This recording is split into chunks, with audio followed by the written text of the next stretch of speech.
man. Y'all do what Now, I here's do. why this is important. He was a theologian. He was an Islamic theologian. At the time when the Arabs were coming and proselytizing the Africans in West Africa, they had their own beliefs. And so this is going to be a complicated question. This is a complicated subject, but it's important because we as African Americans are directly related to this. See, these theologians, men like him, men like the other brother that I told you about the other day, Ibn Yassin, all these black men, they were Muslims, but they were basically trying to proselytize many of the Africans who were in West Africa who had their own religious beliefs. Now, at the point where slavery began, many of the kings and the rulers, they had their own, they were Muslims. But again, as we learned the other night, let me just go ahead and get started. First of all, welcome everybody. Thank you guys for being here. Here's the thing, man. This is an extremely complicated subject, but it's very important to Black American history.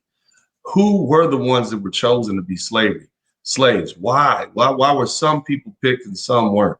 Now we know after around the 1800s, late 1700s, 1800s, anybody who could get thrown on one of those ships was thrown on the ships. But before that, there was some sort of rudimentary rules set up. So what I'm going to do is I'm just going to cut to the chase. All right. And we're just going to go ahead and just dive right into this thing. Now, I want to, this is on this YouTube. Listen to this first. Let me, so I can kind of set the precedent for you guys. I want y'all to understand. And if you can hear me, hit the number 1 button. I want you guys to hit the number 1 button if you can hear me. Let me know you guys are out there. Hit the like button. This is a very important lesson. I'm going to go ahead and play this YouTube video. You guys listen to this and we'll be talking. Timbuktu, the Songhai scholar Ahmed Baba. He pretty much... Now, we talked about him the other night.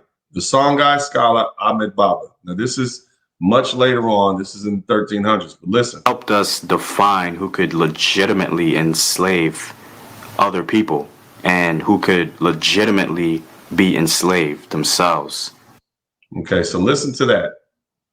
This is a person. Take, for instance, the most renowned scholar of Timbuktu, the Songhai scholar Ahmed Baba. He pretty much helped us define who could legitimately enslave other people and who could legitimately be enslaved themselves within the Songhai Empire.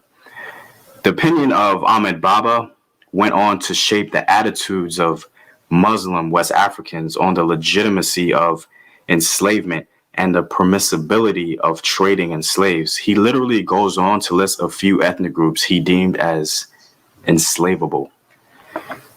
Whoever now comes to you from the group called Maasai or Gurma or Busa or Borgu or Dagamba or Kotokoli or Yoruba or Tonbogu or Bobo or Karmu, all of these are unbelievers remaining in their unbelief until now.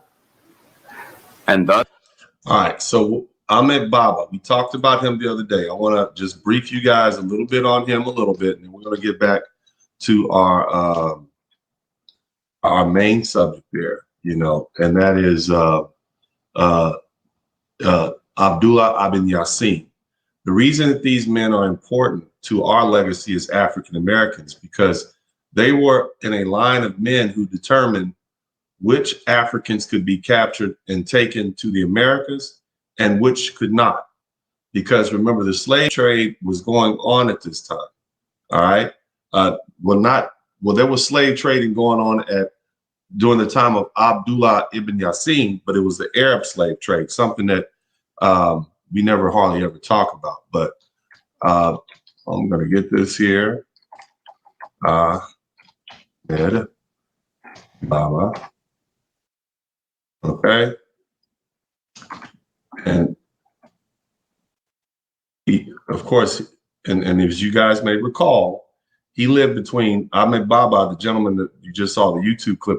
He lived between 1556 and 1627 in the Common Era.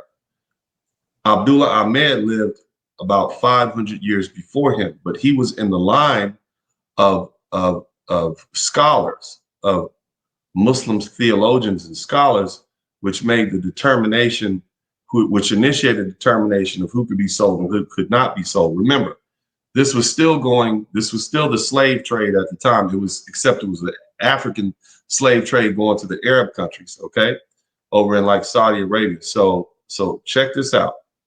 I want you guys to read this, okay? Read this along with me. Abdullah ibn Yassin died 7 July 1056 CE in the Common Era near Romami, Morocco, okay, which is a west country in Africa. So basically that's West Africa. He was a Moroccan theologian, founder and first leader of the Almoravid movement and dynasty. Now, what the hell is that, Dennis? What are you talking about? What is an Almoravid? Okay, in the 1050s, Ibn Yassin led the Almoravids in the effort to spread Islam through conquest. In other words, we beat you up and we make you take our religion. After Ibn Yassin's death in 1059, the Almoravids went on to take Morocco and found Marrakech, which became their page 11 capital. The Almoravids also captured parts of southern Spain, right, where they were called Moors. The Almoravids also captured parts of southern Spain where they were called Moors. So these are the famous Moors that we're referring to, and they look like this man that I have in the thumbnail, Abdullah ibn Yassin. They look like Ahmed Baba. They were black men. They were African men. And so, yes, they recognize that, tribulation and whatnot. But I get it. I understand where you're coming from, Stanley, but I want to focus on what they're saying here in the history books. If you guys have a different take, I'd love for you to come in and talk about it. But in the meantime, we're going to continue talking about Abdullah ibn Yassin.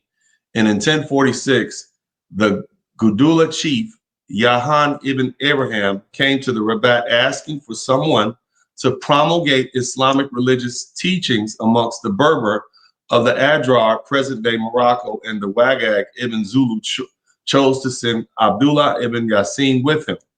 The Sanjahai were at the stage only superficially, listen to this, the Sanjahai were at the stage only superficially Islamicized and still clung to many of their heathen practices. Now, when they say heathen practices, they're saying these Africans here in the Sanjahai, right up here where that blue spot is, they still clung to their traditional African beliefs at this stage in 1059, more or less, okay? In 1046, actually. And they superficially, they were only yeah, we're Muslim, right, yeah, we got it. They still clung to their heathen beliefs and practices. So Ibn Yassin preached to them an orthodox Sunniism, which is a form of Islam. After the revolt of Godala, he was forced to withdraw with his followers in alliance with the Yahya ibn Umar, the leader of the Lamunta tribe. He managed to quell the rebellion. Ibn Yassin now formed the Almoravid alliance from the tribes of Lamunta and the Musufa and the Godola. And remember, the Almoravid alliance, their thing was they wanted to push Islam on all the people that they conquered. And they took it all through West Africa, Central North Africa, and up to Spain, okay? With himself as a spiritual leader and the Yahya ibn Umar taking the military command. In 1054, the Maghra ruled Sijil was conquered. Ibn Yassin introduced his orthodox rule. Amongst other things, wine and music were forbidden.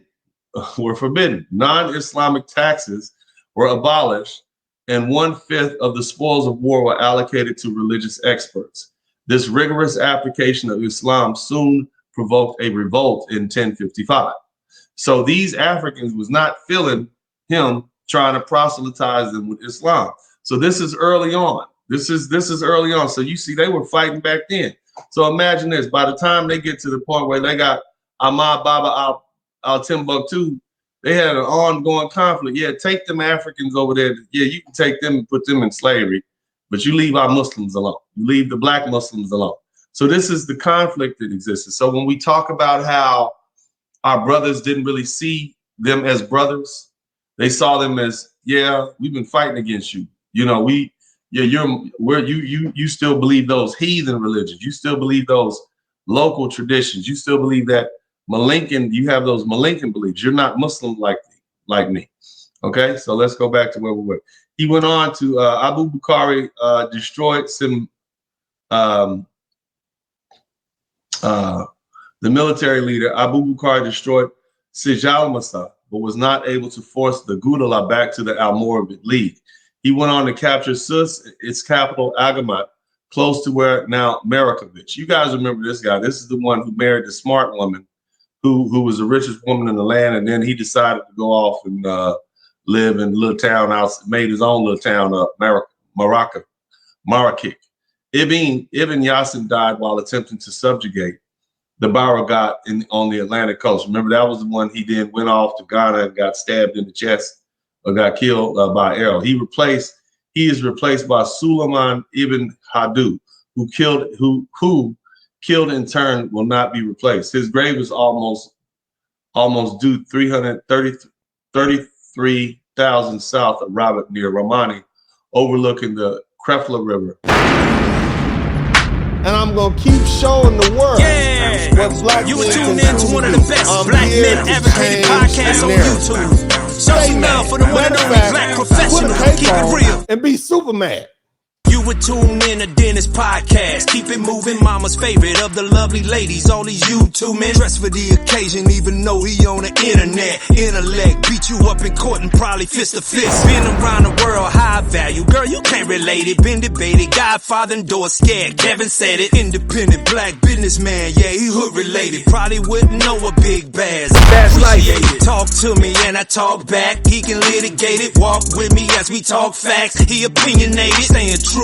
He not only talking, checking court dockets. Only YouTuber putting real money in my pockets. LA back to Houston, taking off. Some Houston Rockets, Big O in the middle. I'm Elijah Wan, let's get it poppin'. Championships, we want championships. Keep the manuscript, loyalty and brotherhood. Watch out who you're hanging with. Hit that subscribe button. Yeah, y'all know what it is. Dennis Burton Podcast. One of the realest. One of the realest in the game. Let's get to it. All my lovely ladies, y'all know what it is. Show some love. Yeah, hit that like button. Subscribe right now. On our way to 100,000. Let's get it. You would tune in to the one, if not the best, on these YouTube streets. We call him Dennis Burling. You sit back and hate watch, clocking everything he do and say, but you yelling Dennis Burling. Show some love, ain't enough going round for a black man putting it down. We talking Dennis Burling. Taking over 2025, ain't no lies. Pull up, tell all of your guys we watching Dennis Burling. You tune in to the one, if not the best, on these YouTube streets. We call him Dennis Burling. You sit back and hate watch, clocking everything he do and say, but you yelling Dennis Burling. Show some love, ain't enough going round for a black man putting it down. We talking Dennis Burling. Taking over 2025, ain't no lies. Pull up, tell all of your guys we watching Dennis Burling. This is Uncle D, and as I always said this time, I'm out. Almost to 10,000 followers. I want to say thank you to you guys. You know, I know God has something in store for me, and I'm going to continue to say yes. Smooth operator. Come on, everybody. Smooth operator. Smooth operator. Yeah, that's what I'm talking about.